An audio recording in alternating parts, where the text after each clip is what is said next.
এই ডিজাইনওয়ালা খাঁচাগুলো কীভাবে বানাবেন সেটাই দেখে নিন।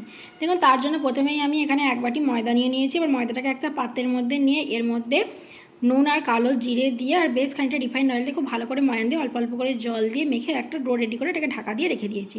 এবার এধারে একটা ফ্রাই প্যানের মধ্যে 1 বাটি জল 2 বাটি চিনি দিয়ে দেখুন একটা চটচটে চিনি শিরা তৈরি করে নিয়েছি। এবার ওই ডো থেকে আমি এইরকম লুচির মতো লেচি কেটে নিয়ে এইভাবে লম্বা করে আমি বেলে নিয়েছি। দেখুন লম্বাটে করে বেলে নিয়েছি। এবার একটা চাকুর সাহায্যে আমি এইভাবে কেটে কেটে দিচ্ছি। দেখুন আপনারা কিন্তু দেখলেই বুঝতে পারবেন। এইভাবে কেটে নিয়ে এইভাবে ভাঁজ করে নিয়ে দেখুন দুটো সাইড খুব ভালো করে মুড়ে দিয়ে মাঝখান থেকে এইভাবে ঘুরিয়ে দিলেই কিন্তু সুন্দর ডিজাইনগুলো হয়ে গেছে।